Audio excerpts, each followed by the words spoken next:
bahas. Ya. Silakan. Assalamualaikum warahmatullahi wabarakatuh.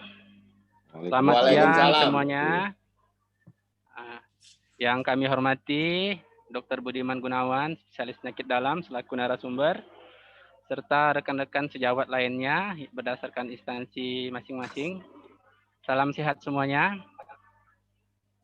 Nah, sebelum saya menyampaikan kasus yang kebetulan dipilih untuk diskusi pada Zoom meeting telemedicine hari ini, saya mohon maaf mungkin di belakang agak noise karena saya sekarang juga sedang pelaksanaan vaksinasi massal di Sukadana, Kayong Utara. Ya, saya minta off dulu sebentar. Mungkin saya juga tidak akan agak kurang maksimal nantinya. Kasus yang dipilih kemarin itu, mohon maaf juga saya juga tidak mendeskripsikan secara lengkap, tapi mungkin saya akan tampilkan dalam bentuk rekam medik yang kita ambil dari UGD. Kebetulan kasusnya itu pasiennya itu masuk. Kita boleh share screen ya, Bu Heni? Halo, Bu Heni? Ya, sebentar. Mau share screen ya? Ya, kita. Ya, bisa ya. Oke. Bentar, Bu, kita pilih Pak itunya. Ya. Mana nih?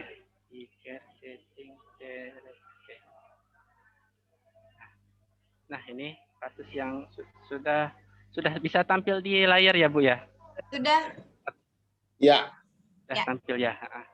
Nah, ini pasien perempuan usia 61 tahun datang ke UGD Puskesmas Sido itu tanggal 10 Maret sekitar pukul 7 pagi dengan keluhan sesak napas. Dari riwayat anamnesanya itu pasien mengeluhkan sesak napas sejak subuhnya, sudah mungkin sekitar 1 atau 2 jam sebelum masuk rumah sakit, sebelum masuk UGD Puskesmas Sido. Kemudian ada keluhan lain. Suaranya hilang. Halo.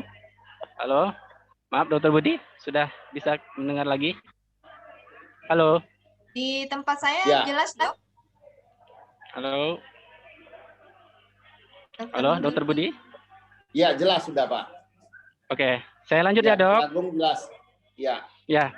Kemudian ada keluhan tambahan yaitu batuk, pilek, demam yaitu sejak 1 hari sebelumnya sebenarnya konfirmasi pasiennya itu. Jadi 1 hari sebelumnya itu pasien juga sudah mengeluhkan ada batuk, pilek. Namun beratnya itu sejak malam. Sehingga besok paginya pasien langsung datang ke UGD Puskesmas kita. Dari penelusuran ada riwayat penyakit hipertensi yang tak terkontrol. Saya konfirmasi ke rekam medik, riwayat pengobatan di puskesmas kita memang pasien mengalami hipertensi tak terkontrol. Terakhir berobat itu 2019, Dok. Namun jarang kontrol. Kemudian riwayat mengikuti posiandulansia pun jarang menurut kawan-kawan untuk pasien ini. Tekanan darah ketika datang itu 230/130, nadi 79 kali per menit, napas 36 kali. Halo, suara hilang. Halo, Dok. Halo, Dr. Budi. Halo. Bu Heni, masih kedengaran suara saya, Bu? Saya dengar dengan jelas, lengkap. Halo. Ya. Bagaimana, Dr. Budi? Dr. Budi? Ya, sudah bisa sekarang. Ya, bisa lagi. Tadi sempat hilang bergema. Oke, saya ulangi lagi ya, Dok. Pasien ketika datang itu tekanan darahnya 230/130, nadi 79 kali per menit, napas 36 kali per menit, suhunya itu 36,6 derajat Celcius, saturasi oksigennya kita ukur menggunakan oximeter, Dok, yaitu 95. Kemudian kita lakukan pemeriksaan fisik. Dari yang saya dapatkan itu adalah Dok, dari pemeriksaan pulmo atau pemeriksaan parunya itu terdengar rongki halus di basal di kedua sisi paru. Itu rongki halus. Namun wheezing tidak saya dengarkan. Keluhan lainnya, penemuan lainnya itu peningkatan vena jugularis juga tidak saya temukan, Dok. Kemudian tipe napasnya itu masih tipe napas yang bukan kusmaul ataupun tipe mungkin ke arah chain stock mungkin dok. Cepat, kadang-kadang ada periode lambat tapi cepat lagi gitu. Apno. Kemudian, oke, masih dengar lanjut ya dok ya? Oke. Ya. Dari pemisahan abdomen masih dalam batas normal, tidak ditemukan nyeri tekan epigastrium, tidak ditemukan juga adanya pembesaran organ. Kemudian dari ekstremitas bawah, terutama ekstremitas bawah itu saya temukan adanya udem tungkai, terutama di bagian di pedis bagian paling bawah itu tipenya pitting edem dok, pitting edem. Kemudian saya sebelum diagnosa, saya lanjut ke itu dulu ya dok ya, ke pemeriksaan penunjang dulu. Kemudian pasien kita lakukan pemeriksaan gula darah, hasilnya itu 180 gram per desiliter.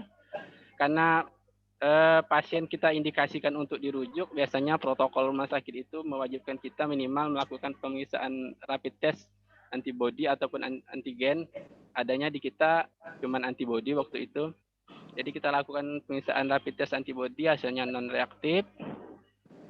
Kemudian kita lakukan persiapan untuk proses transfer pasiennya dok, kita rujuk ke Rumah Sakit Agus Jam Ketapang. Kita sudah berkonsultasi ke IGD Rumah Sakit Agus Jam Ketapang. Kemudian dalam proses persiapan transfer ini, kita terapi pasien itu dengan infus RL 20 tetes per menit. Oksigen, ini terapi awal kita dok. Kita kasih oksigen 5 liter per menit.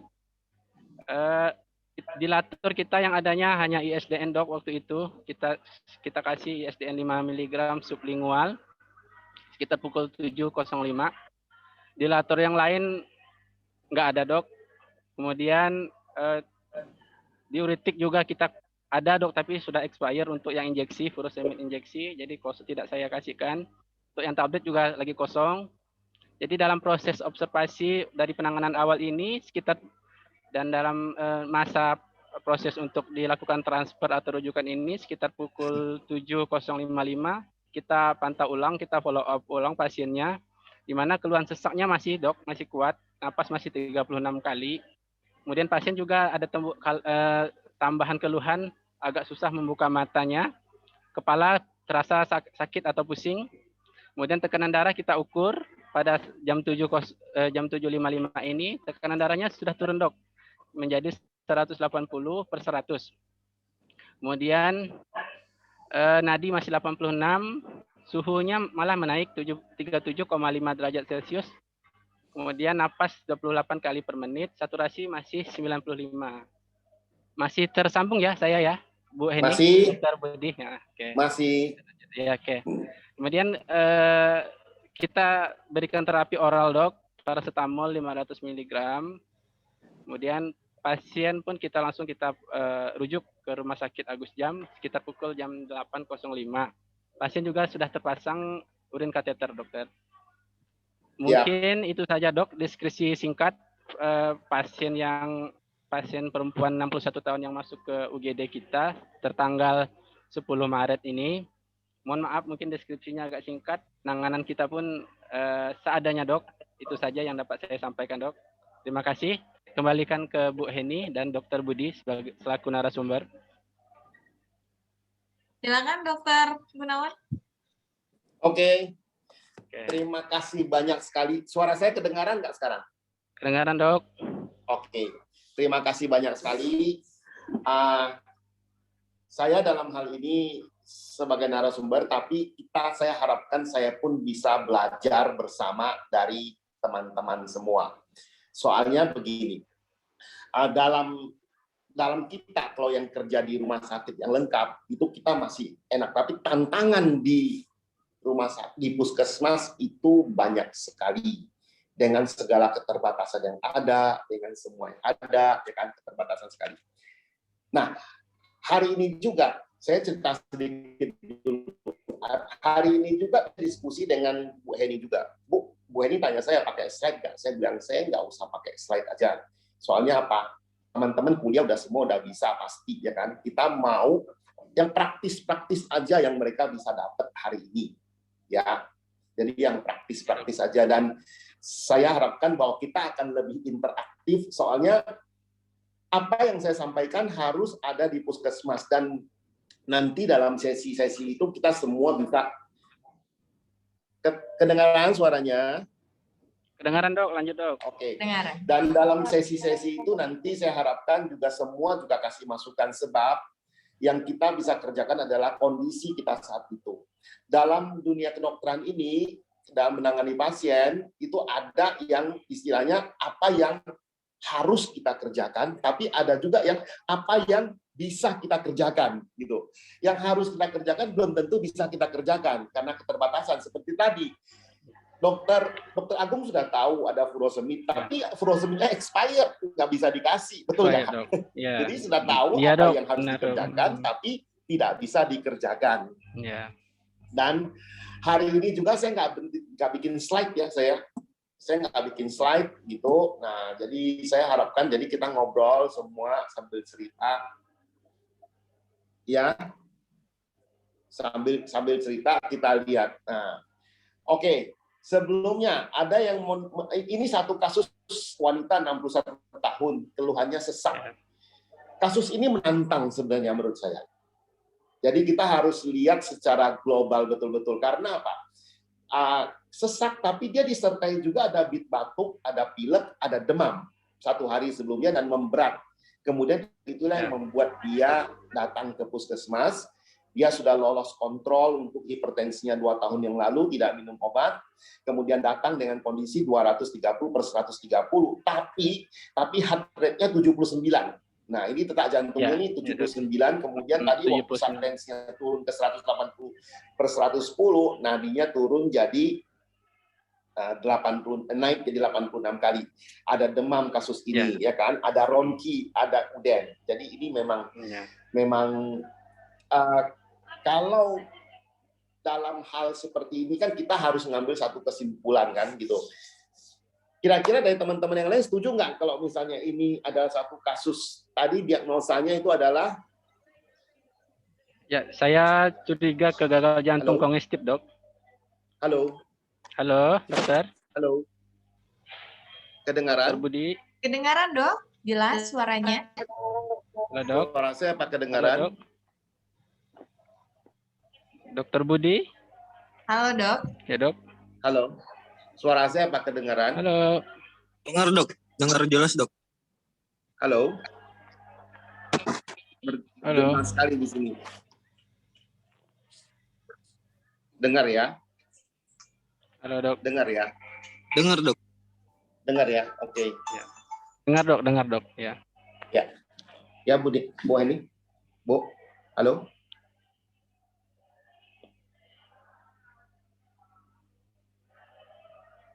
Oh ya, log out dulu aja ya, bentar ya.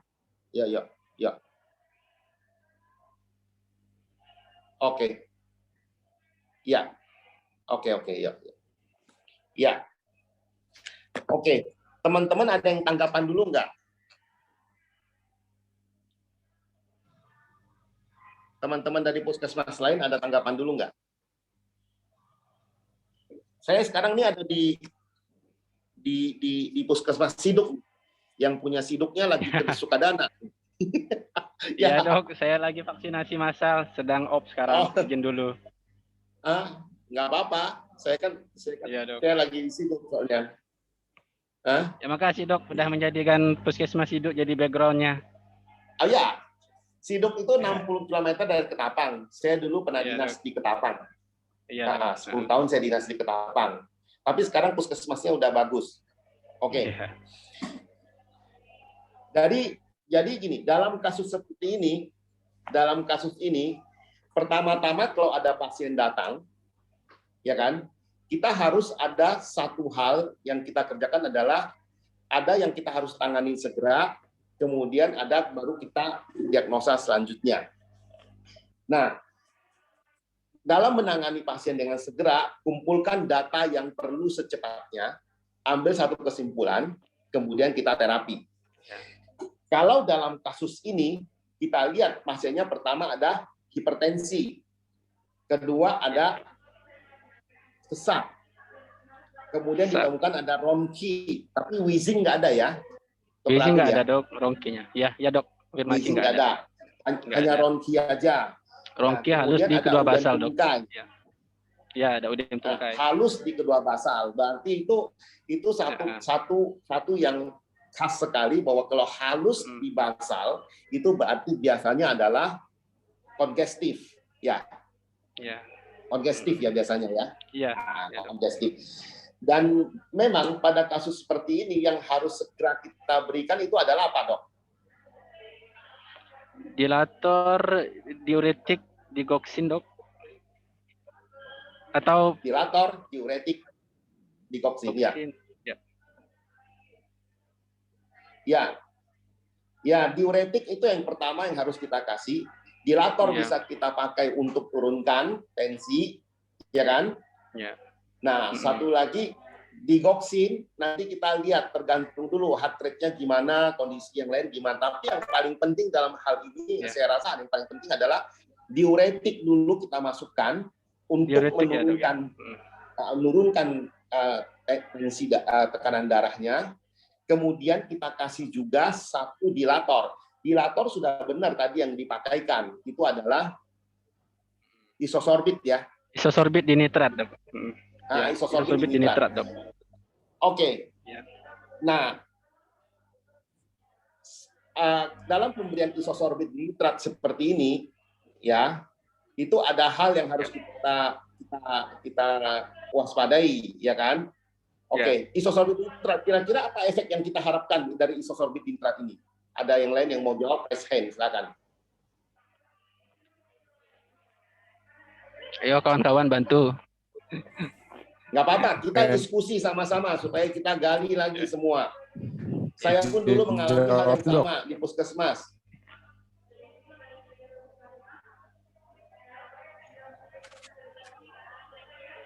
Kayaknya masih malu-malu atau gimana ya, dok? Ya. Silakan loh Bapak Ibu. Tuh Dokter Hamdi dari Teluk Batang tuh, Bu Heni. Oh, boleh tuh. Sudah di absen rekannya, bantu rekannya. Silakan. Apa? Enggak, supaya kita sama-sama tahu. Yang paling saya sendiri pernah Melano mungkin beliau udah pindah ke Melano. Oke. Saya dulu pernah di puskesmas juga di daerah juga, dan saya juga pernah kerja seperti itu. Kadang-kadang kita ragu-ragu memberikan obat karena apa? Nah, ini yang saya maksud hari ini pengalaman-pengalaman kami yang mudah-mudahan bisa di-share juga ke teman-teman. Makanya saya bilang kadang-kadang ada nggak ragu-ragu pada saat memberikan obat? Saya tanya kalau misalnya ini ISDN-nya tuh efeknya apa biasanya yang kita harapkan? Berapa lama kita harus monitor? Apa efek samping yang bakal timbul? Kalau timbul efek samping kita mau ngapain?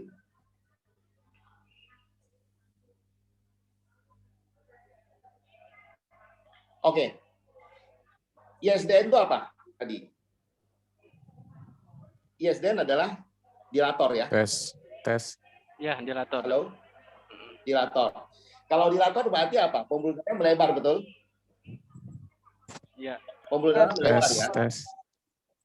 Ya, puskesmas mana yang bersuara? Oke, saya mau. Oke. Baik, lanjutkan, Dok. Ya. Dilator itu berarti dia melebarkan pembuluh darah, termasuk lebarkan pembuluh darah di kepala dan seluruhnya. Makanya salah satu efek samping kalau pemberian ISDN itu adalah sakit kepala. Oke, jadi teman-teman nggak usah khawatir. Efek kedua yang diharapkan itu adalah tensinya bisa turun. Tensi turun. Ini satu kasus adalah kasus hipertensi urgensi kita bilang, karena tensinya harus segera kita turunkan, ya. Kemudian sudah ada dekompordis di sini. Bahkan ini udah hipertensi emergensi nih kalau kita lihat. Kalau misalnya dia ada hipertensi, nanti ada data yang lain bisa jadi hipertensi emergensi di sini. Nah, salah satu efek tadi saya bilang dari nitrat itu adalah sakit kepala. Kalau kita punya furosemid, kira-kira berapa banyak furosemid akan dimasukkan dalam kasus ini, Pak? Ada yang bisa bantu? pertama kita masukkan dulu 20 mg dokter, kemudian bisa lagi Ya. 20 mg lagi, jadi 40 mg injeksi. 1 miligram per kgbb, dok. Berapa? 1 miligram per kgbb, anggap aja 1 ampul 40 miligram, dok. Satu ampul 40 mg, betul. Jadi satu ampul kan biasa 20 mg. Pada kasus-kasus seperti ini boleh 40 mg masuk dulu. Kemudian kita lihat nanti kalau efeknya nggak ada, kita boleh masukin lagi 20 sampai 40 mg lagi ya. Halo? Ya. Halo? Jelas ya? Jelas, Dok? Ya dok, Jelas ya? kedengaran dok, kedengaran. Kedengaran. Oke. Tadi itu yang pertama. Kemudian pada pasien ini juga jangan lupa dalam menangani pasien tidak hanya dari obat-obatan aja, ya kan? Posisi. Kalau pasien ini posisinya gimana? Harusnya kita kasih. Apakah kita baring telentang ataukah kita setengah duduk? Ya. Setengah duduk, dok. Oke. Posisinya setengah duduk dok. Iya, itu yang saya maksud, setengah duduk. Kemudian satu lagi penanganannya, ya kan? Saya lihat di sana langsung dipasang infus, itu udah bagus. Ya, soalnya kalau di daerah kalau nggak dipasang infus juga susah. Tapi ini kan kasus kongestif, betul? Cairannya Kita kebanyakan, malah- dok. kita malah mau keluarkan cairan, betul? Dok. Nah, Iya dok. tapi Iya. jadi kalau misalnya kalau kita ingin keluarkan cairan, harusnya jangan dikasih lagi 20 ppm. Betul. Kalau Iya, Dok. Iya, kalau memang kita nggak punya Venflon atau injection plug, kita Iya. bisa kasih infus asal tetes saja. Jadi minimal Asal fluid. tetes ya dok ya. Iya, asal tetes saja. Iya. Jadi nggak usah dikasih ini, nggak usah dikasih, Iya. nggak usah dikasih apa sampai banyak Iya. cairannya gitu ya. Iya. Oke. Kemudian tadi sudah saya lihat posisi tensinya, kemudian sudah diturunkan, kurangi volume cairan, kasih furosemid, betul. Demamnya tadi sudah dikasih paracetamol, ya kan? Nah, kira-kira dari teman lain ada lagi yang tambahan nggak di puskesmas? Spironolakton. Spironolakton. Oke, good. Spironolakton salah satu yang bisa. Spironolakton itu salah satu yang bisa dipakai sebagai diuretik untuk mengurangi cairan. Dan oke, tadi furosemid. Kalau furosemid efek sampingnya apa? Kalau kita kasih furosemid lama. Hipokalemi, dok. Hipokalemi. Kalau spironolakton Hemat kalium dok. Hipokalemi, dok. hemat kalium. Nah, Ya. makanya dua itu kadang-kadang digabungkan tujuannya adalah untuk sparing kaliumnya, ya kan? Jadi supaya kaliumnya tidak terjadi hipokalemi dan Hipokalemi. memperkuat diuretik. Yang satu loop diuretik, yang satu ini. Di puskesmas ada lagi satu yang biasa, HCT ada nggak? Ada. Sudah jarang, dok. Ada, dok. Ada ya? Ada, dok. Sudah nggak ada lagi, dok. HCT efek sampingnya apa biasanya yang paling sering? HCT efek sampingnya apa yang paling sering? Hidroklorotiazid udah nggak drop dok, nggak ada lagi di puskesmas. Oh, nggak ada lagi ya? Ya. Kalau ada, itu satu yang paling sering menyebabkan, kalau furosemid loop diuretik, sering menyebabkan terjadinya hipokalemia. Kaliumnya rendah. Kalau diuretik hidrokortiazid HCT, sering menyebabkan terjadinya hiponatremi. Natriumnya yang rendah. Oke? Jadi kalau ada teman-teman sejawat dapat pasien, tiba-tiba dia kok lemas, apa segala, ada minum diuretik, ada minum HCT, jangan lupa itu kemungkinan satu hiponatremia. Natriumnya rendah. Ya. Oke, terus selanjutnya kita harusnya carinya kasus ini lagi, ya kan? Data-data pengobatan yang sudah lama, dia sudah sejak 2019 nggak ada minum obat sama sekali ya.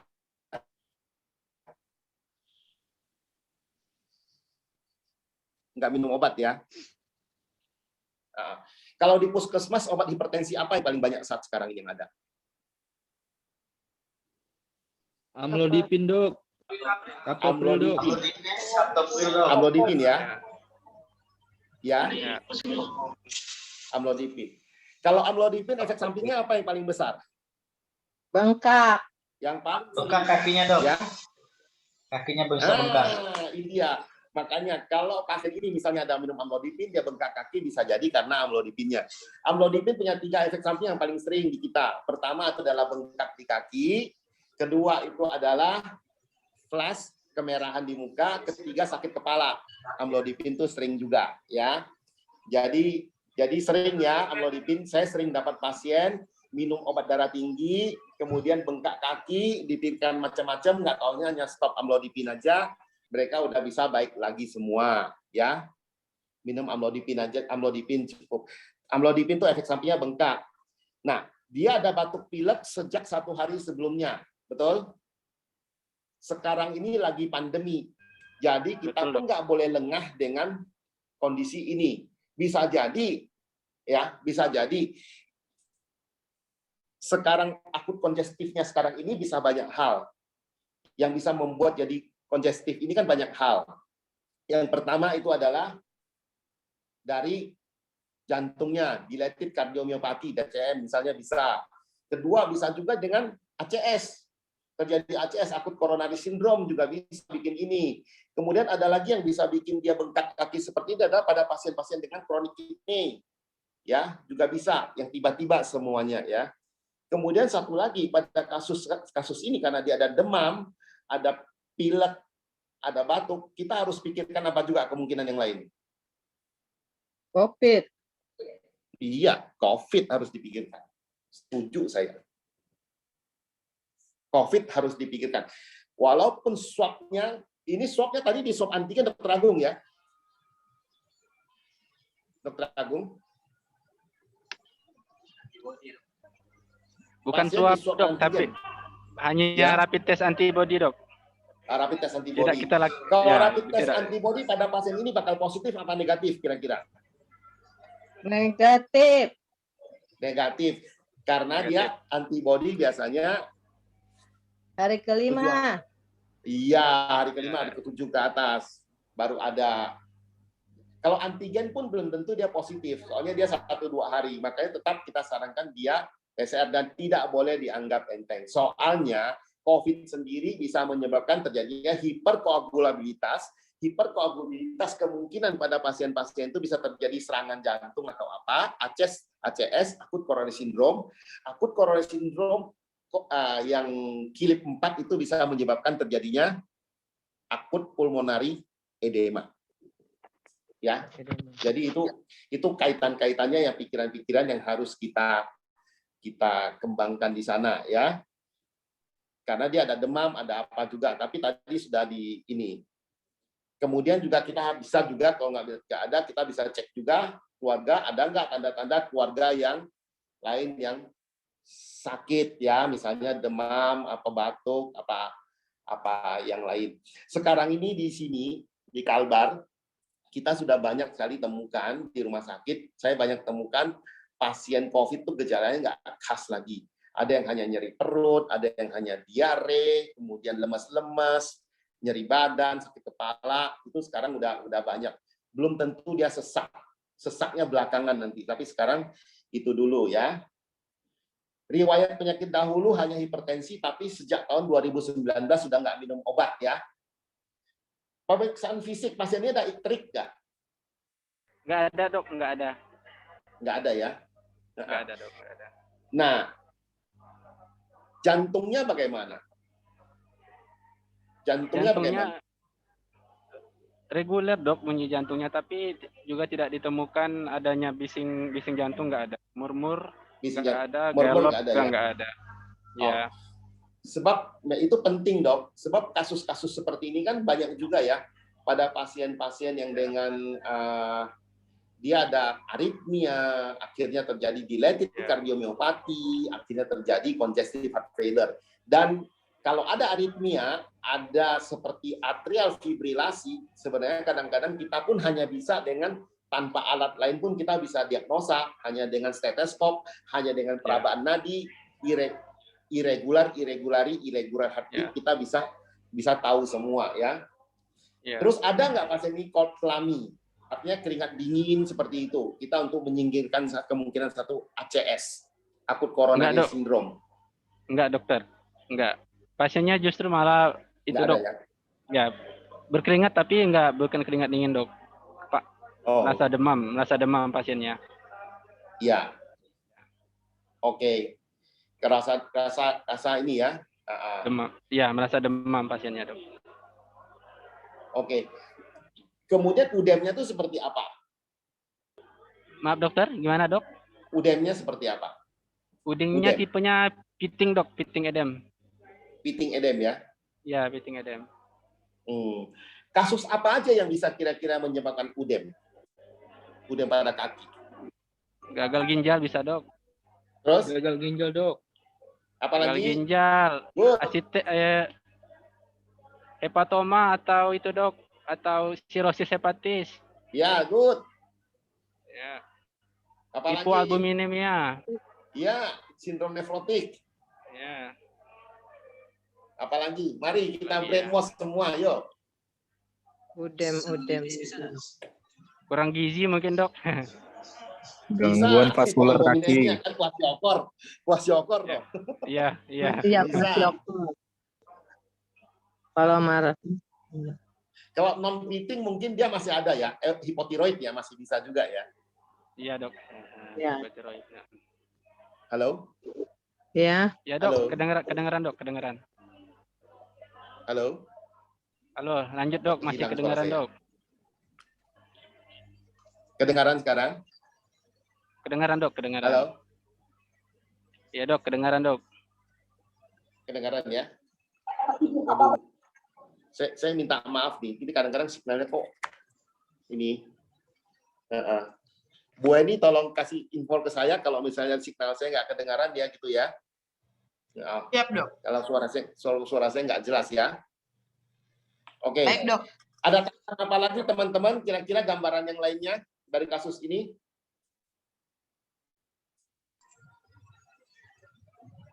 Dokter Agung, Mohon maaf, Dok. Dokter Agak Agung. noise di belakang, Dok. Agak noise di belakang, Dok. Mohon maaf.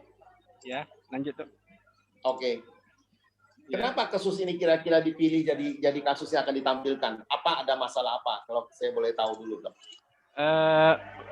Kendalanya banyak, Dok, terutama di kita keterbatasan alat. EKG juga kita nggak ada. Kemudian ditambah lagi terapinya memang kekurangan, Dok. Agak kurang kita. Terus kasusnya juga memang terbilang jarang, Dok, bagi saya. Dengan tekanan darah 230 ke 130 ketika datang. Jadi ya, dan memang masih baru kasusnya, jadi kami tampilkan gitu, Dok. Memang masih baru. Oke. Dokter sudah kasih isosorbid nitrat tadi ya. Ya, Kira-kira apa yang kita Iya, harapkan pastinya tekanan darah dengan harus kasih turun, Dok. SDN itu? Tekanan darah harus turun, Dok. Bila halo? Halo, Yang kita Dok. harapkan apa kira-kira? Tekanan darah mestinya harus turun, Dok. Ditambah bila jika sesaknya berkurang lebih baik lagi. Atau kedengaran ya? Halo, Dok. Kedengaran ya? Halo? Kedengaran, Dok. Halo, kedengaran, Dok. Kedengaran. Halo. Bu Heni, Bu Heni. Halo? Halo. Siap, monitor. Kedengaran ya, Bu? Bagus. Halo?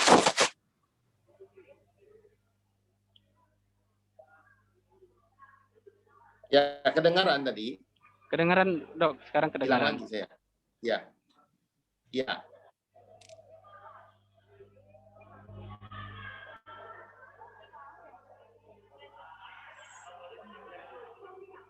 Dokter Gunawan. Sepertinya lagi trouble ya, Dokter Gunawan. Oke, beliau log out dulu mungkin. Tunggu sebentar ya, Bapak dan Ibu. Beliau mungkin log out, nanti beliau join lagi.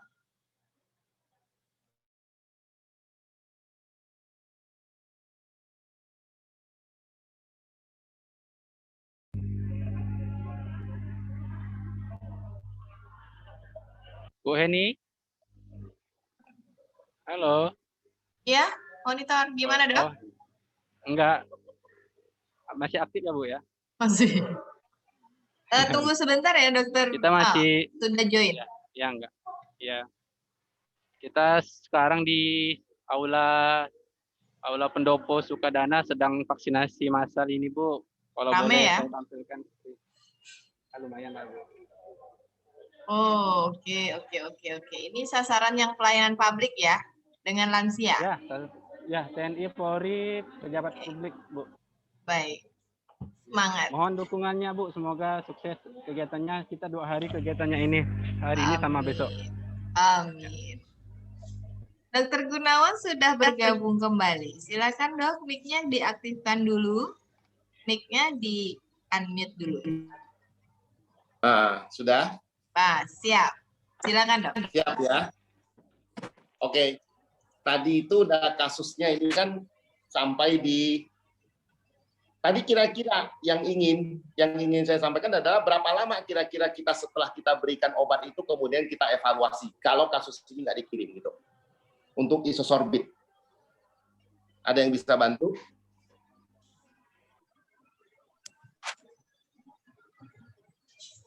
Halo? Ya. Biasanya kalau kasus seperti ini, kalau isosorbit kita taruh sublingual, kalau isosorbit kita taruh sublingual, itu biasanya cepat efeknya. Dalam 15-30 menit kita harus evaluasi kembali. Ya. Kemudian kalau untuk yang furosemid, ini kan kita kasih itu untuk yang kencingnya. Kemudian kita akan pantau juga dalam setengah sampai 1 jam biasanya efeknya itu kelihatan dia mulai ada produksi urin. Kalau tidak banyak kita harus evaluasi kembali apa problemnya di sana. Nah, di situ ya. Kalau kasus ini nanti akan dilengkapi, kira-kira laboratorium apa yang akan kita periksa?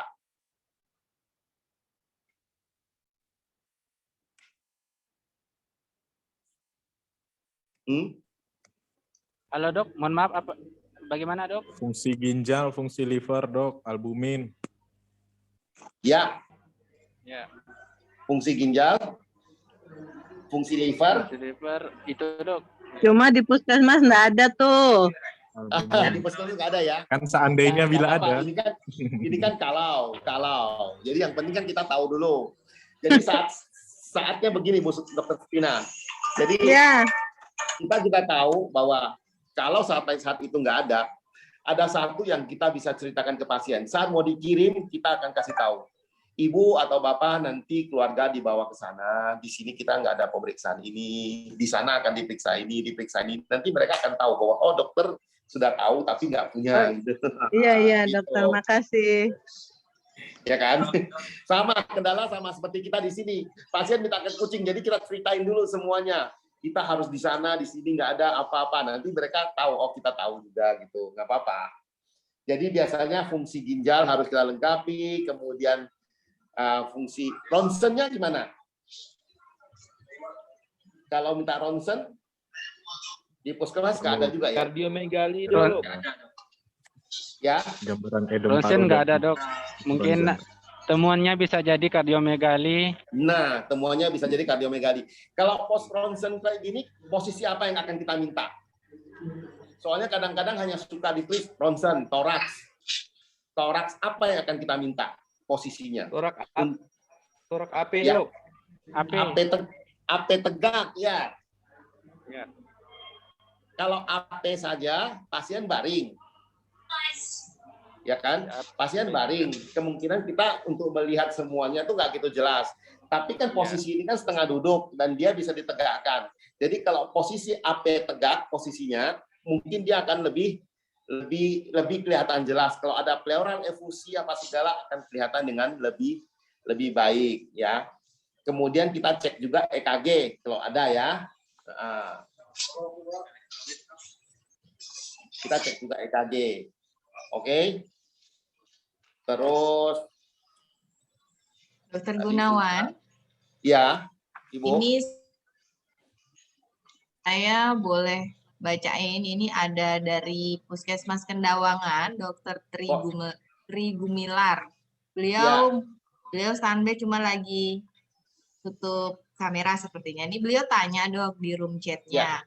Dok, berarti kasus seperti ini enggak boleh diberi CCB dan beta blocker ya dok? Kalau selain kandesartannya, perlukah anti hipertensi tambahan dok? Gitu. Kalau saya membacakannya kurang jelas, monggo Puskesmas Kendawangan boleh langsung menyampaikan ke silakan langsung kita bisa diskusi ya, nggak apa-apa. Silakan. Gitu dok pertanyaan. Kendawangan. Ya. Sudah benar Bu, sudah benar. Oh sudah benar. Gimana? Oke dok. Ya. Pada kasus akut kita itu ada dokter tadi bilang beta blocker dan CCB. Oke, itu diberikan apabila kondisi sudah stabil. Kenapa? Kenapa dua itu nggak diberikan dulu?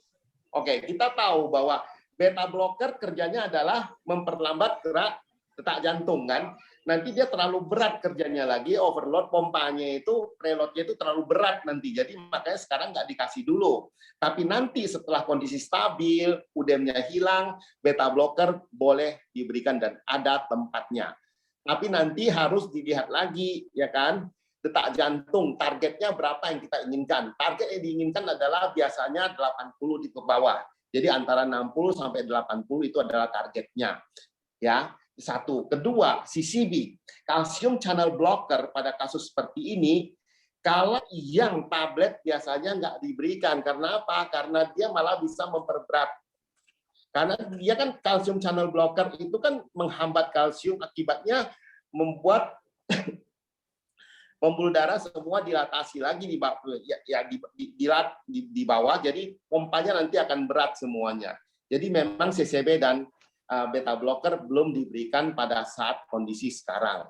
Yang diberikan itu umumnya adalah kalau mau yang injeksi, halo, kedengaran ya, Bu Heni? Kalau Kedengaran dok, injeksi, kedengaran. Kalau mau yang injeksi, biasanya itu dipakai adalah hidralazin. Tapi ada satu CCB yang bisa dipakai pada saat injeksi, itu adalah nicardipin biasanya. Jadi nicardipin drip bisa. Kalau kasus ini, kalau misalnya di daerah juga ada ISDN drip, isosorbit inhibitor drip juga bisa dipakai, ya kan, ISDN drip. Kemudian kalau nggak ada lagi, semua nggak ada lagi, captopril 50 mg sublingual juga bisa diberikan. Kalau nggak ada lagi, bisa juga. Kemudian ada lagi dulu clonidin.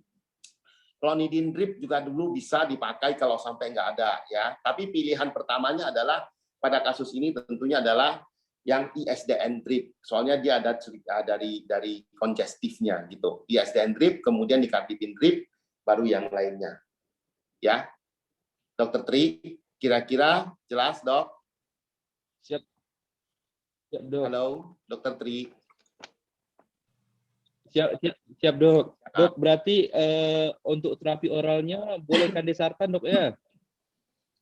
Terapi oralnya kalau saat tensinya sudah turun 180-an, kandesartan boleh masuk. Kandesartan yang tan dan pril boleh masuk. Ya, kandesartan, baik. Berarti selain itu olmesartan itu tan itu boleh masuk ARB ya, golongan ARB. Kemudian yang pril, misalnya captopril, disinopril, apa segala, boleh masuk, boleh diberikan. Setelah kondisi stabil, berarti selain itu tidak dulu dok ya? Ya, sesak nggak ada, boleh ditambahkan yang lainnya. Pilihannya utama dulu adalah beta blocker dulu masuk, beta blocker tensinya masih belum turun, baru tambahin CCB. Siap. Dok, boleh jelaskan tentang indikasi digoxin enggak, Dok? Ya, digoxin indikasinya ini digoxin itu kan untuk dia kontrol rate juga bisa salah satu ya. Walaupun sekarang ini digoxin itu baru-baru ini di luar masih sekarang sudah mulai kontroversial lagi dipakai apa enggak untuk kasus-kasus kayak gini. Tapi kalau heart rate-nya terlalu tinggi, salah satu yang bisa kita pakai adalah digoxin kita bisa berikan. Tapi kalau heart rate-nya normal atau dia ada gangguan ginjal, kita harus hati-hati, nggak boleh kasih ini dulu. gitu. Siap. Terima kasih, Dok. Ya, itu. Dokter Gunawan. Oi. Ini ada dari Puskesmas Sandai, Dokter Sukina. Oke, Sumina, gimana tuh?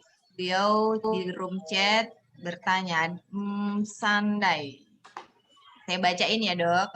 Dokter izin bertanya, Ya. kapan injeksi furosemid sudah dianggap mencapai terapi?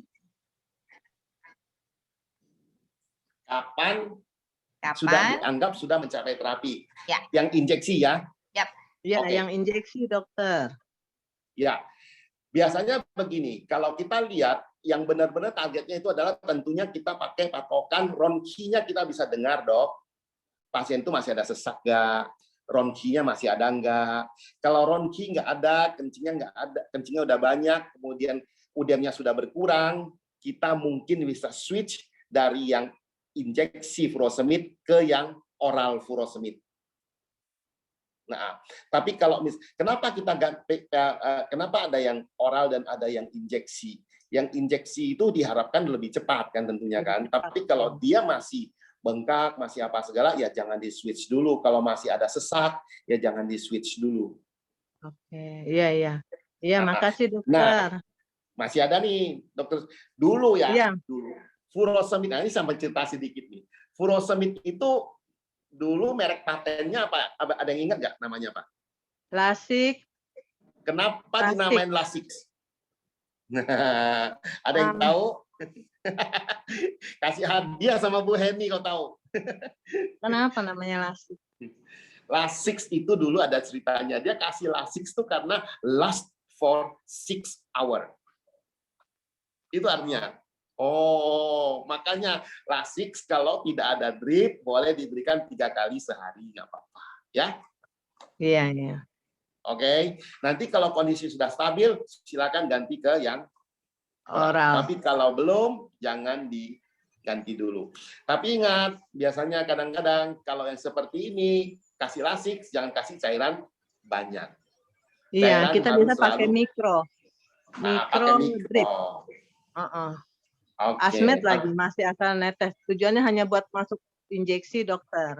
Iya, tujuan hanya masuk injeksi alias namanya KVO, keep vein open. Jadi hanya bikin ininya ini jalan aja gitu. Iya, ya. Dokter. Oke. Iya, makasih dokter. Sama-sama. Oi. Silakan, gimana? Izin bertanya, Dok. Dok, nggak usah pakai izin, tanya aja langsung. Kasus seperti ini, namun gimana? Tanya dok, kemarin ketemu kasus seperti ini dok, tapi tekanan darahnya itu 100/80 dok. Saya khawatir pemberian ISDN sublingual dengan furosemid injeksi dok. Itu baiknya sebagaimana dok ya kalau tekanan darahnya hanya 100 dok? Oke, kira-kira kasusnya kalau seperti itu apa kemungkinan? Tadi ada kita bahas sedikit tuh. Bisa shock kardiogenik mungkin dok? Cardiogenic shock kemungkinan itu pertama. Terus yang kedua kita harus lihat lagi ya kan, ada kemungkinan kasus ini adalah kasus akut coronary syndrome inferior, ya kan? Inferior itu kan dia membuat dua hal, bradikardi dan hipotensi, betul? Ingat ya. Nah, hipotensi dan bradikardi itulah yang harus kita nggak boleh kasih ISDN dalam kasus itu. Yang harusnya adalah kita harus lihat naikkan tensinya. Mungkin dopamin itu kalau misalnya ada di rumah sakit yang ini kita kasih dopamin dulu, setelah tensi naik baru pelan-pelan kita kasih diuretiknya untuk mengurangi load cairannya. Jadi kita mungkin pakai inotropik, dopamin atau dobutamin kita pakai biasanya. Seperti itu. Jadi kalau pada kasus seperti yang dokter bilang ada kasus pulmonary edema, ya kan? Kemudian dia ada hipotensi, kemudian ada curiga bradikardi, cold clammy, kemungkinan dia adalah akut coronary syndrome inferior wall, ya kan? Yang punya efek seperti itu. Ya, Dok. Kira-kira gitu, Dok. Siap, makasih, dokter. Oke. Mudah-mudahan memenuhi jawabannya. Siap, dokter. Oi. Ada lagi apa? Kalau misalnya kasusnya dok hipertensi, urgensi atau emergensi dok. Sementara kan kita di puskesmas kita punya misalnya kaptopril ataupun ISDN. Pilihannya apa dok? Maaf, suaranya kurang jelas. Bisa mungkin lebih, ya silakan. Gimana dok? Misalnya kasusnya hipertensi, urgensi atau emergensi dok. Kemudian pilihan terapi di puskesmas kan kita punya ada ISDN, kemudian ada kaptopril juga. Pilihan mana yang bisa? Ada apa? ISDN dan kaptopril dok. Yang 20. Kaptopril. Iya. Ya. Terus? Kalau misalnya saya tangkap dari penjelasan dokter tadi kan kalau misalnya ada kondisi akut pasiennya misalnya sesak, yang pril sama yang tan kan kita belakangkan dulu dok ya. Jadi otomatis kita utamakan pemakaian ISDN dok ya. Saya kurang jelas dok. Nih, gimana dok? Maksudnya? Misalnya ada kasus hipertensi urgensi. Oke. Biasanya kan kalau kita di rumah sakit kita pakai anti hipertensi yang injeksi, tapi kan kita nggak punya. Makanya pilihannya biasanya kita memakai sublingual. Nah, biasanya kita pakai sublingual itu kan bisa kaptopril ataupun ISDN. Iya. Nah, kalau yang saya tangkap dari penjelasan dokter tadi, kaptopril itu tidak bisa kita berikan sublingual kalau misalnya kondisinya akut. Misalnya pasien enggak, kaptopril boleh. Yang nggak boleh tadi CCB, Pak. CCB, amlodipin, bisoprolol itu yang jangan. Tapi kalau kaptopril boleh. Berarti kita bisa berikan pilihannya ISDN ataupun kaptopril sublingual dok ya? Iya, bisa. Sublingual. Ya. Kemudian ada nggak dok rentang pemberian dosisnya berapa miligramnya dok dari berdasarkan tekanan darahnya? Misalnya ISDN kan biasanya kita boleh kasih. Oke. Kalau Bapak buka penelitian, itu biasanya ada satu yang meneliti ISDN mereka berikan untuk turunkan itu 10 mg sampai 20 mg ISDN. Ya. Tapi efek sakit kepalanya yang saya bilang itu kuat. Ya. Kalau kaptopril mereka umumnya ada penelitian tadi 25 sampai 50 mg sublingual. Kemudian dipantau setiap dalam 1 jam. Kalau masih belum turun, bisa diulang sekali lagi. Gitu. Ya. Nah, dipantau. Yang penting dalam kasus seperti ini adalah kita kasih obat, kemudian kita pantau. Apa yang kita pantau, efek yang kita inginkan, kemudian efek samping yang mungkin muncul. Kalau seperti ISDN, kita kasih obat itu, kemudian dia sakit kepala, kasih aja paracetamol, hilang dia sakit kepalanya biasanya. Ya. Kalau kaptopril kita kasih, kira-kira efeknya apa yang bakal nggak diinginkan? Batuk, dok. Batuk, ya. Batuk. Kemungkinan itu, ya. Tapi kalau sudah turun, berarti kita pakai yang oral biasa lagi, ya. Terima kasih dokter. Ya. Dokter mau bertanya, dokter. Ya, silakan. Gimana tuh? Dok, kalau misalnya ada kaptopril, ada ISDN juga, apakah kita memilih atau kita berikan dua-duanya gitu, dokter? Salah Terima satu kasih, kasih dulu, dokter. kemudian kalau nggak turun kita boleh tambahkan yang lain. Baik, terima kasih banyak, dokter. Nah, biasanya saya kadang-kadang begini, saya kadang-kadang juga milih. Kalau misalnya orangnya sering sakit ini nggak terlalu rendah, nggak terlalu tinggi, saya kasih dulu kaptopril. Kan efek sakit kepalanya nggak ada tuh. Nah, kalau dia nggak turun lagi, dan kita butuh dia turun, ya kasih aja nanti satu lagi. Kasih ISDN. Baik, dokter. Terima kasih banyak, dokter. Ya, salah satu. Dan kita boleh tambah add-on yang lain. Boleh. Soalnya efek kerjanya beda. Ya. Oh, sambil jalan ya, nih. baik, dokter. Sambil jalan nih. Iya, dok. Sambil di jalan, dokter. Nggak apa-apa. Dok, lanjut ya, Dokter Gunawan. Ya. Dok, saya Ini ada dari Puskesmas Kembayan. Pertanyaannya terkait hipertensi emergensi. Tapi biar kita dengar suara indahnya, kita persilakan Dokter lah ya, Dok, menyampaikan pertanyaannya. Iya, Pak. Iya. Jadi ketik. Dipersilakan Puskesmas Kembayan. Selamat siang, Dok. Siang. Maaf, Dok, nggak bisa tampilin video. Mohon maaf, Dok. Nggak apa-apa. Ya, Dok, izin bertanya, Dok. Biasanya beberapa waktu lalu saya pernah lihat ada tablet diltiazem 30 mg, Dok. Ya. Apakah itu bisa kita pakai ya, Dok, untuk kasus-kasus misalnya hipertensi yang tekanan darahnya itu ya di atas 180 atau atau diastoliknya per 100 di atas 110, Dok. Untuk hipertensi urgensi atau emergensi, Dok? Urgensi itu biasanya masih ya. Urgensi. Oke, bedanya hipertensi urgensi dan emergensi itu adalah pada target organ damage. Ya. Ada target organ damage. Kalau dia ada target organ damage-nya, itu adalah ke arah hipertensi emergensi. Harus diturunkan segera 25%, kemudian diturunkan segera lagi besoknya gitu. Kalau dia tidak ada gangguan target organ damage, berarti hipertensi urgensi biasa aja ya. Nah, diltiazem CCB itu ada dua kan. CCB itu dihidropirin dan non dihidropirin, betul ya? Iya, Dok. Nah, yang non dihidropirin itu seperti diltiazem. Ada satu lagi apa ya? Saya lupa. Diltiazem itu dia bisa menurunkan detak jantung, ya, detak jantung. Tapi turun efek tekanan darah itu lebih lama. Oh, iya. Jadi kalau misalnya untuk kasus akut, diltiazem tablet tidak dipakai. Ya, tapi diltiazem injeksi ada yang bisa dipakai. Ada diltiazem injeksi. Oh iya, Dok. Ya, tapi yang tablet enggak. Tablet Soalnya enggak ya? kecuali yang SR yang 100 mg diltiazem biasanya dipakai terus-menerus setiap hari, tapi itu untuk kontrol gula darah yang sudah stabil.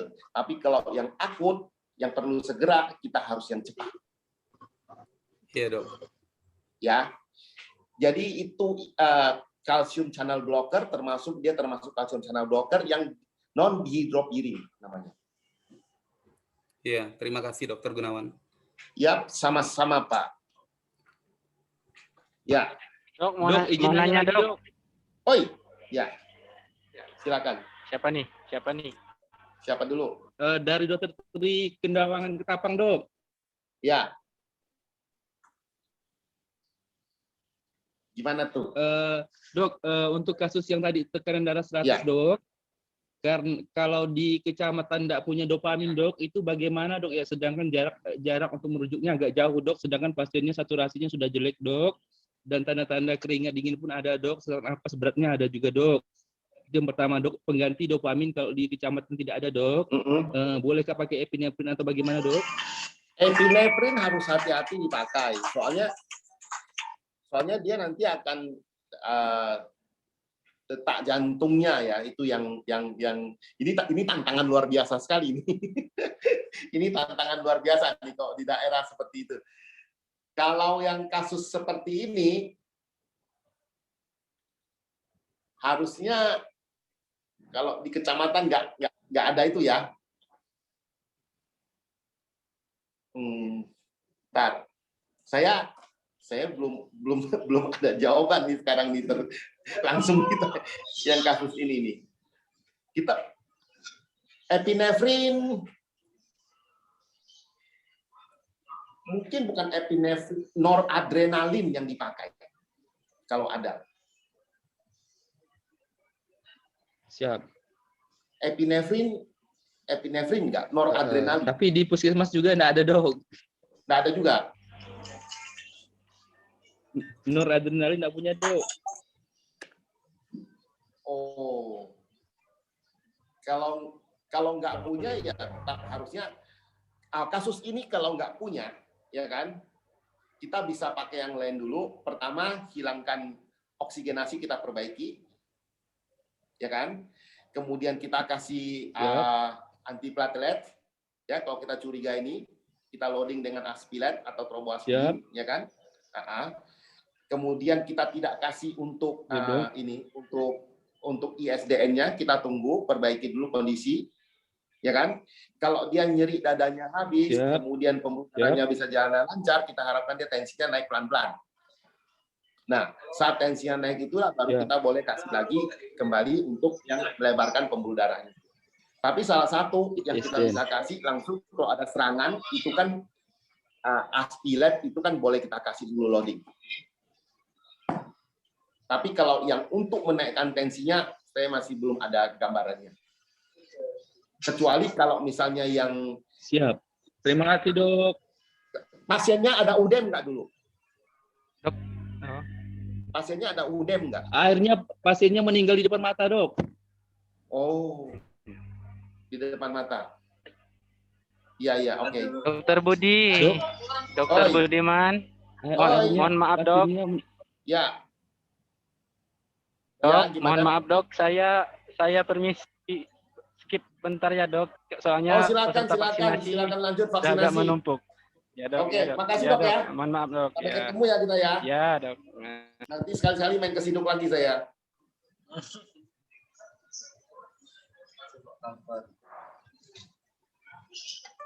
Dok, yang kembali ke Kendawangan, Dok. Shock kardiogenik, Dok. Ya. Iya, Dok. Shock kardiogenik. Siap, Dok. Kemungkinan itu inferior. Kemudian dia ada, kalau meninggal depan mata itu kemungkinan dia juga ada gangguan irama jantung, ya, mungkin ventrikular takikardi atau ventrikular aritmia saat itu sudah.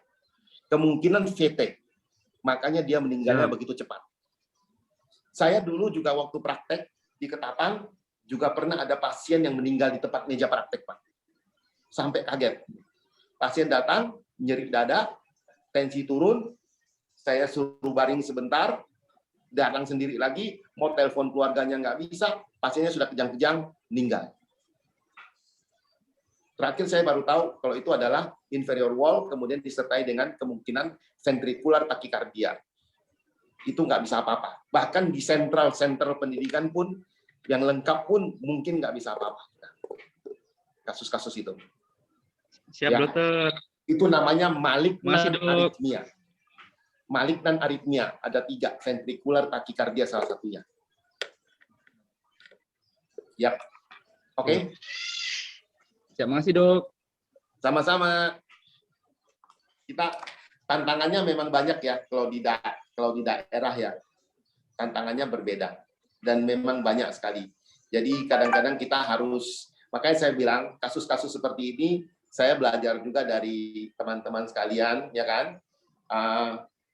Kasus seperti ini kalau nggak ada, itu membuat saya nanti membuka buku lagi dan mencari lagi jalan keluarnya gimana kalau ada kasus-kasus seperti itu. Oke, Bu Heni, ada lagi, Bu Heni? Di room chat belum ada, Dok. Mungkin ada yang mau langsung, kan? Dipersilakan. Satu lagi mau ditanya, Dok, boleh? Boleh. Dokter Yohanes ya. Dok, mungkin bisa dibantu dokter lagi bersama pasien kan? Karena suaranya kurang jelas, benar ya Dokter Gunawan ya? Tanya. Saya. Atau mic-nya dimasukin ke dalam masker mungkin. Iya betul. Biar nggak salah tafsir. Sekarang jelas Bu ya. Iya. Lebih baik. Betul. Ya.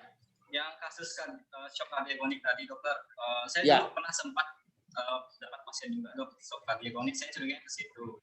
Kemudian saya sempat konsul ke sejawat juga. Nah dari sejawat tersebut, sesama sejawat dokter umum dok, katanya bisa diberikan epinefrin dokter, seperti yang dokter Tri tadi katakan. Katanya epinefrinnya itu praktisnya itu katanya diberikan 3 ampul dalam NS 500 cc, kemudian di loading 30 TPM di trust. Jadi kayak sistem pump gitu dokter, tapi cuma kita pakai infus biasa gitu. Nah, cuma memang saya cari referensi di internet itu memang tidak ada sih yang menyebutkan bisa penggunaan. Tapi apakah kalau kita di daerah, dok, apakah diperbolehkan dok menggunakan epinefrin tersebut sebagai untuk meningkatkan jantungnya dok, jantungnya seperti itu dok. Justru memang itu, makanya saya bilang saya belum pernah baca, makanya saya juga belum berani bilang iya apa enggak gitu loh. Walaupun saat itu enggak ada, ya kan. Tapi kalau HAM dan memang nggak boleh, ya kita nggak bisa berikan ya saat itu ya. Walaupun hanya itu yang ada, tapi tidak berarti bahwa kita boleh berikan juga. Soalnya bahayanya juga di sana gitu. Saya terus terang saya belum tahu kalau untuk kasus yang ini. dan belum ada gambaran saya sekarang ini apakah kalaupun ada saya pakai apa enggak, saya belum tahu. Nanti saya pun pasti akan mencari lagi. Tapi terima kasih masukannya, 3 ampul ya itu ya. Nanti coba saya cari lagi ya. Baik dok, terima kasih dok. Kalau ada di pertemuan yang akan datang, saya akan kasih tahu. Siap dok, siap dok. Siap. Oke. Nah, kalau nanti, oi, Mau bertanya dokter oi, dari Atau- Puskesmas Sandai. Jadi ya Sandai, kan tahu. pasiennya kan suka nyeri, ada keluhan nyeri sekali, nyeri hebat tuh. Jadi saya suka kasih tambahan injeksi ketorolak. Atau kalau kita punya tramadol, injeksikan tramadol untuk hilangin nyerinya selain ISDN tadi. Nyeri Memang di pernah mana, nyeri dokter? di dadanya. Biasa suka dia ada nyeri di dadanya. Dada nyeri sebelah kiri apa sebelah kanan? Kiri, sebelah kiri yang kita suspek akibat takikardi, tensi naik. Ada ronki, kita bisa suspeknya kan bisa, udah juga bisa hipertensi yang kata krisis hipertensi, nyeri dada. Jadi pasiennya, ini kan pasiennya katanya enggak berkeringat, yang pas saya dapat memang berkeringat, jadi dugaannya arah ke arah jantung. Nah, saya berikan obat nyeri juga dokter. Cuma yang jadi masalah, pernah juga kita kasih obat nyeri enggak efektif. Ini cuma sekedar di pikiran saya, apa perlu, karena udah banyak akhirnya ternyata jadi serangan jantung meninggal dia. Karena nyerinya hebat sekali. Jadi pernah pikiran saya tuh, boleh enggak saya masukkan injeksi lidokain ya? Karena Kalau lidokain dia kan ada gangguan irama, ada gangguan irama jantung, ada gangguan, makanya kita ada gangguan irama itu kondisinya. kalau ada gangguan irama jantung, ada lidokain boleh diberikan. Tapi begini dok, pada kasus-kasus nyeri dada akibat yang dari akut coronary syndrome, pilihan anti nyerinya itu kan morfin dok harusnya dok. Ya kita enggak punya morfin waktu itu, enggak ada. Kita morfin. memang di puskesmas enggak ada morfin. Jadi paling ketorolak, tramadol, itu pun tramadol susah, ketorolak yang masuk, nah tinggal lidokain itu. Oke, kalau dokter mau pakai itu, biasanya lidokain, dokter harusnya kita lihat dulu irama jantungnya seperti apa. Kalau misalnya dia ada PVC, itu primary ventricular contraction yang di Gemini, itu boleh dokter. Ada tempatnya dokter untuk kasih lidokain. Ada tempatnya untuk kasih lidokain. Tapi kalau enggak, saya rasa bukan tempatnya dikasih lidokain seperti itu. Iya dokter. Jadi cukup dengan ketorolak aja?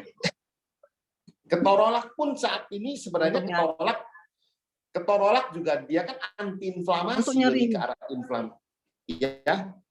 Iya. Dia lebih kalau cuma kita mau ambil yang ada nyerinya itu bisa. Tapi kalau kasus ini kan dia kena inflamasi, tapi kena iskemik. Iya, iskemik. Nah, nyeri.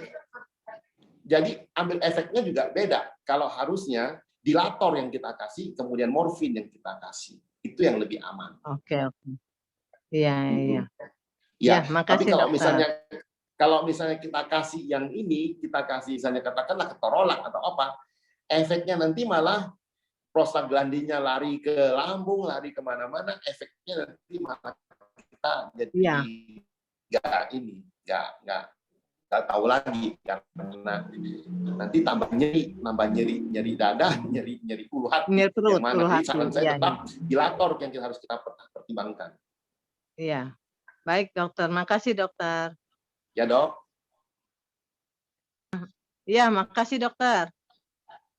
Oke, sama-sama. Tadi urin ya. Ya. Ada lagi? Izin bertanya, Dok. Izin bertanya, Dok. Ya, silakan. Ya. Izin, Dok, saya dari Puskesmas Sanggoledo, Dok. Dokter Faisal, Dok. Sanggoledo, ya. Siap, Dok. Sanggoledo itu di mana ya? Ada Sangko Kapus, Kabupaten Bengkayang, Dok. Kabupaten Bengkayang, Dok. Bengkayang. Kabupaten Bengkayang, iya, Dok. Oke. Izin, Dok, untuk pada kasus Dok ya, CHF gimana? pemberian statin ataupun antikoagulan ini diperbolehkan atau enggak, Dok? Soalnya di Perki itu kan kalau pada saat kronik tidak bermanfaat, Dok, ya, pemberian statin dan antikoagulan. Kenapa? Pada CHF stadium akut, Dok, pemberian statin dan antikoagulan bagaimana, Dok, perannya, Dok? Soalnya yang di Perki itu kan, Dok, kalau statin dan antikoagulan belum ada manfaatnya sejauh ini, Dok, untuk yang pasien kronik. Kalau misalnya itu kan yang kalau pada fase akut yang kita inginkan itu adalah apa? Menghilangkan gejala kan? Kalau statin dengan antikoagulan itu kan nggak menghilangkan gejala. Iya. Makanya dia tidak masuk dalam apa recommended yang harus diberikan pada fase akut gitu loh. Yang fase akut adalah kita harus cepat-cepatnya mendapatkan efek dari obat itu untuk menurunkan gejala yang muncul gitu. Ya, Dok? Baik, Dok. Jelas, Dok. Siap. Terima kasih banyak, Dok. Halo? Baik, Dok. Terima kasih banyak, Dok. Halo? Sudah jelas, Dok. Iya, Dok. Halo, Dok. Ya. Ya, Dok. Kira-kira seperti Sudah itu ya, cukup Dok, jelas, Dok. Izin, Dok. Sudah cukup, Dok. Ya, baik, Dok. Terima kasih banyak, Dok. Dokter Gunawan. Ini, halo? Halo, Dok. Suara saya terdengar? Ya, Dokter Faisal, gimana Dokter Faisal? Cukup jelas, Dok? Cukup Ya, jelas, Dok. sama-sama, Izin, Dok. Dokter Terima Faisal. kasih banyak, Dok. Siap, Dok. Bu Heni? Ya. Dok, ini saat Oi. saat ini ada peserta dari Ya, Dok. Rumah Sakit Pratama Teluk Kramat, Dok. Gimana Bu Heni? Yang mana? Ya. Yang mana ya? Pesertanya Heni. ya. Dokter mau sapa nggak nih? Ada dari rumah sakit ini satu-satunya peserta Rumah Sakit Pratama, Dok. Teluk Kramat ini di mana saya lupa.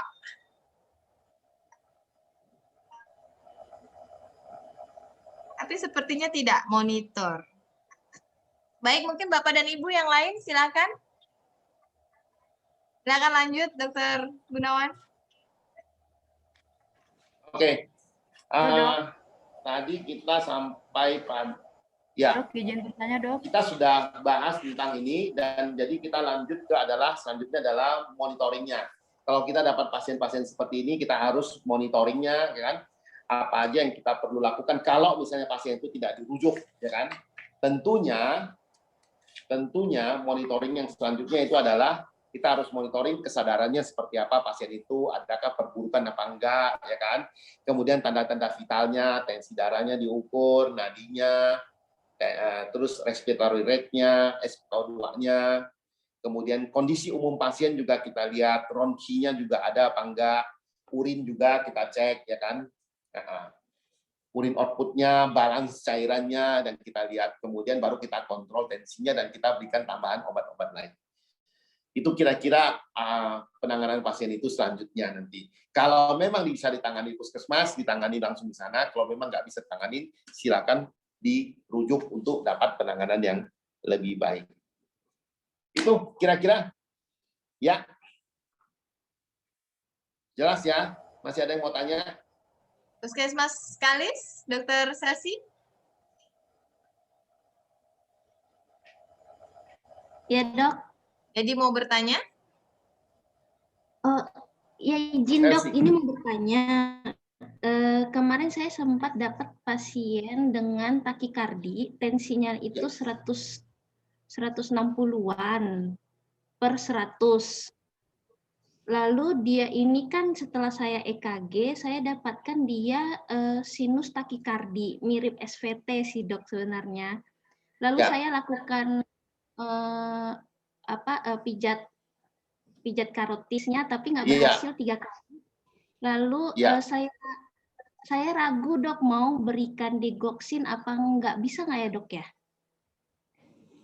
Digoxin pada kasus ini, kalau digoxin untuk menurunkan detak jantung memang bisa, tapi kalau ada pilihan pertama itu adalah beta blocker pada kasus ini. Beta blocker nggak ada di puskesmas, Dok. Nggak ada di puskesmas. Kalau nggak ada puskesmas yang bisa menurunkan detak jantung dulu, salah satu ya digoxin bisa dikasihkan pada kasus ini. Bisa ya, Dok? Oke, digoxin pada saat Ya, pemakaian jangka pendek aja oke. Ya, hanya untuk menurunkan saja detak jantungnya oke. Tapi nggak boleh pemakaian yang jangka panjang pada kasus ini. Kenapa? Efek samping divoxin kalau dikasihkan apa kira-kira? Kalau jangka panjang? Pemanjangan kita interval. Kita interval panjang, terus gejala yang sering juga muncul apa? Mual pasiennya.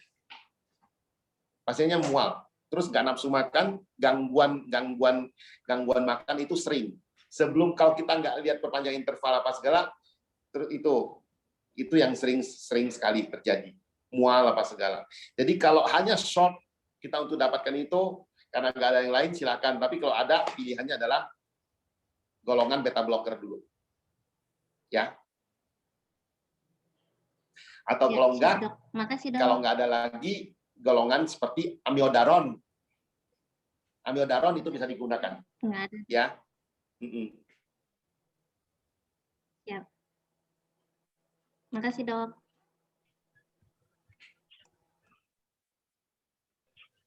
Oke, Bu Heni, masih ada lagi Bu Heni? Halo, Dok. Yo. Halo, Dok. Ya, silakan. Cap kala. Oh ya, Dok. Saya tadi cap kala, Dok. Ini saya seperti dokter yang barusan, saya pernah dapat SVT, Dok, dengan hemodinamik tidak stabil. Tensinya 80 per pagi, Dok. Halo, Dok. Kemudian, karena saya merujuk hampir 2 jam tidak dapat ICU, Dok. Jadi, sudah saya terapi pijit ini juga itu tidak harusnya langsung di ini loh. Harusnya kalau ada alat devip langsung di devip itu. Itu tidak ada devip dong, jadi saya. Halo Dok, suaranya nggak jelas Dok. Ya Dok, saya pijit karotis tidak berhasil. Kemudian terpaksa saya kasih beta blocker, doplerolnya 2,5 mg. Kemudian 15 menit kemudian nadinya dari 190 jadi 56 Dok.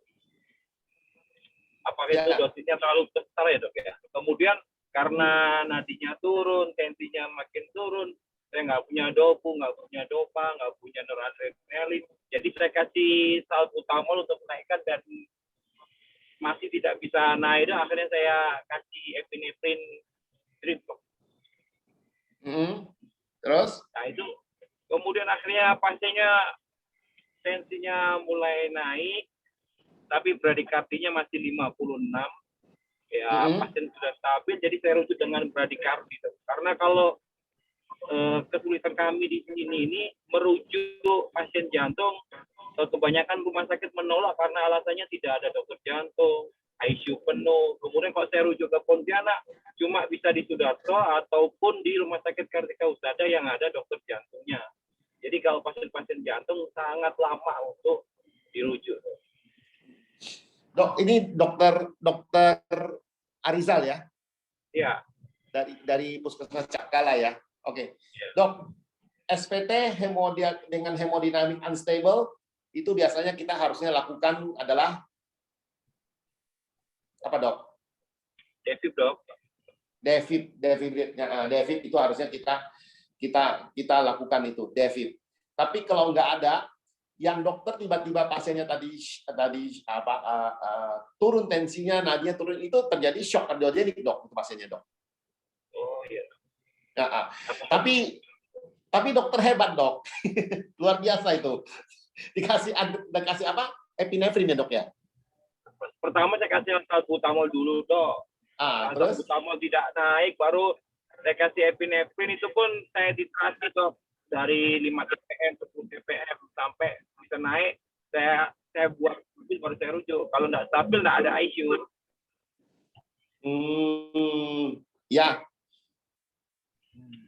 Ya saya salut Dok itu Dok. Yang penting pasiennya selamat dulu Dok. Nanti urusannya lain. Yang penting saat itu pun ya apa yang dokter lakukan itu udah nggak bisa kita indikan lagi. Yang penting pasiennya selamat. Soalnya kalau dokter tak lakukan apa-apa, mungkin pasien itu meninggal Dok. Dengan cardiogenic shock seperti itu, ya. Tensinya mulai turun, detak nadinya mulai turun, itu udah tanda-tanda ke arah sana. Ya dokter berhasil, walaupun nanti dirujuk dengan bradikardi, ya nanti di sana baru mungkin dipasang pacemaker atau apa segala semuanya di sana nanti, atau baru dikasih obat-obat untuk menaikkan detak jantung segala, ya kan? Biasanya dipakai memang salbutamolnya terus. Salbutamol nggak akan langsung efeknya, Dok. Salbutamol nggak akan langsung. Beberapa jam kemudian salbutamol ada efeknya, ya. Itu cuma saya juga pengen bertanya kenapa kalau rumah sakit banyak tidak mau menerima, alasannya tidak ada dokter jantung gitu, Dok. Jadi kesulitan kita di puskesmas dengan ketersediaan obat. Jadi pasien tuh yang jadi impact-nya, Dok. Itu saya nggak bisa jawab, Dok, kalau nggak diterima dan terima, Dok. Minta maaf. Ya, tapi apa yang dokter lakukan luar biasa ya. Itu udah menyelamatkan satu hal dulu ini. Satu hal udah menyelamatkan dulu. Memang walaupun dokter nggak bisa nangani nanti yang bradikardinya, ya kan, tapi nyawanya itu tertolong dulu. Itu yang paling utama dulu. Save life-nya udah dapat dulu kita. Ya. Oke. Terima kasih, Dok. Yuk, sama-sama Dr. Arizal. Bu Heni. Yep, monitor. Silakan, masih ada lagi masih ada atau lagi. gimana, Dok? Kalau di room chat sudah tidak ada, tapi mungkin dipersilakan buat yang mau langsung.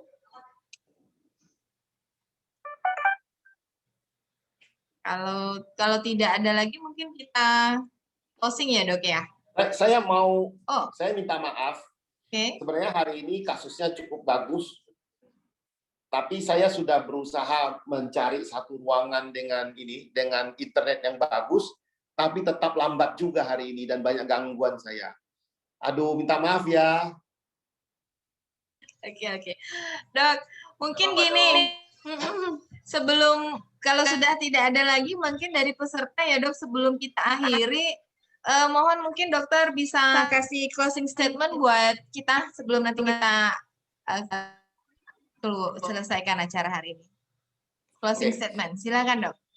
Ya, dalam menangani kasus-kasus di puskesmas itu ada satu hal yang harus kita lihat ya, dan itu ada yang harus sifatnya urgensi kita tanganin ya kan, life saving. Kemudian kalau tidak bisa kita tangani di puskesmas, baru kita rujuk lagi. Tapi yang paling penting di sana adalah life saving, lakukan sesuatu, ya kan, kasih tahu ke keluarga dan pasien ditanganin dulu, baru kita rujuk. Jangan sampai semuanya. Tapi apa seperti yang usaha teman-teman semua itu luar biasa semuanya, ya kan?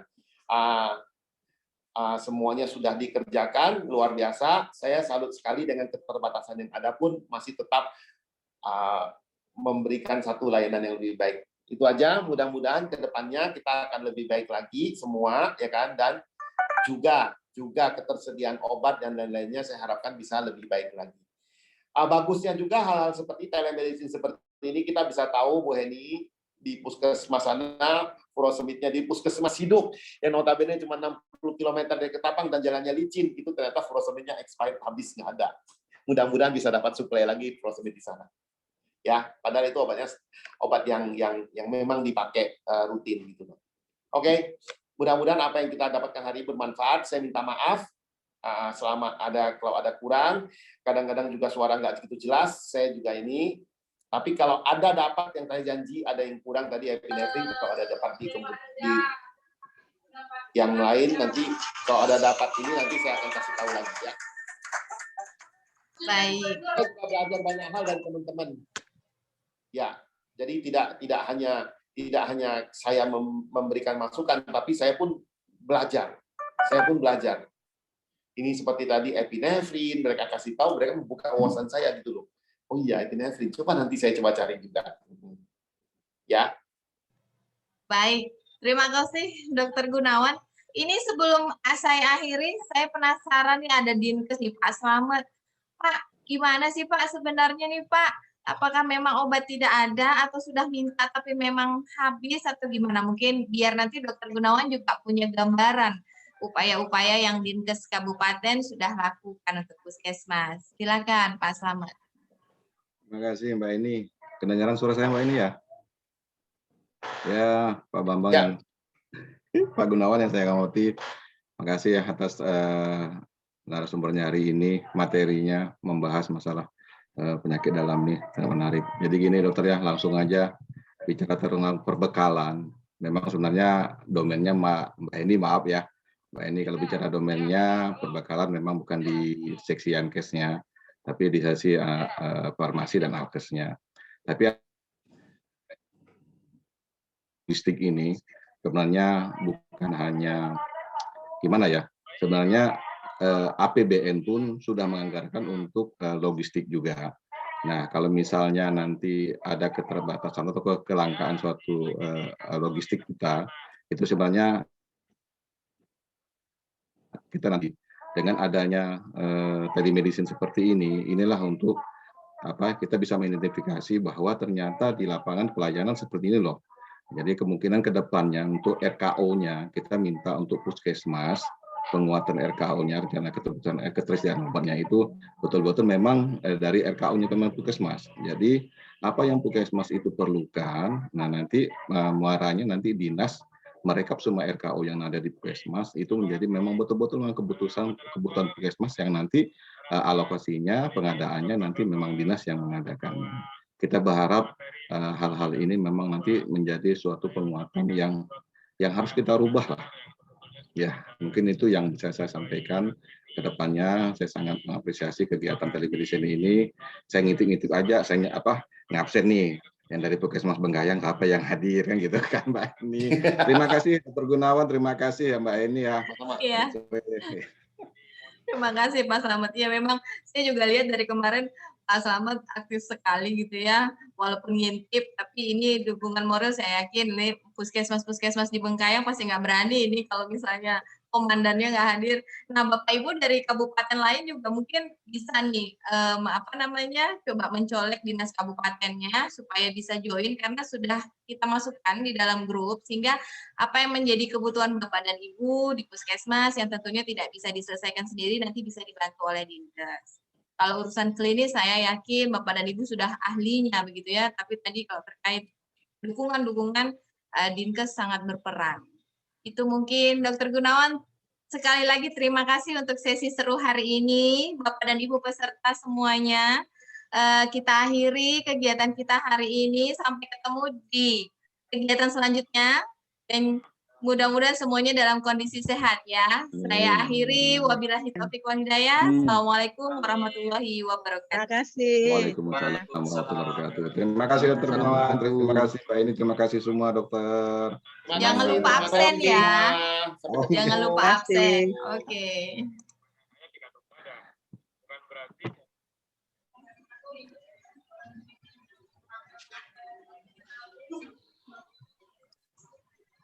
Absen di mana ya? Absennya ada di link chat dok. Nanti kita kirim juga di grup. Ada di. Saya absen juga dok. Ya wajib, dokter wajib absen. Oh gitu ya. Nanti absen di sini di link ya Bu ya. Iya. Oke. Tidak dapat insentif dok.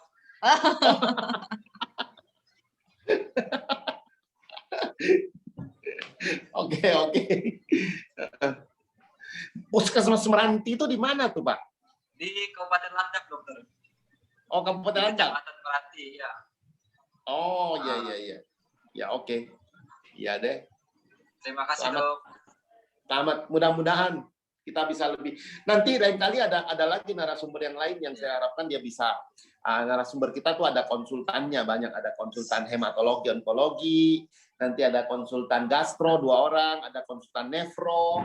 Ada juga calon konsultan KEMD. Nanti itu kalau pada saat yang itu bisa diskusinya mungkin lebih seru lagi. Kalau kami dokter penyakit dalam umum. Ya. Ya. Mudah-mudahan apa cukup jelas nggak hari ini yang kita berikan? Jelas dokter. Jelas dokter. Oi. Gimana? Jelas dok, jelas. Jelas ya? Ya.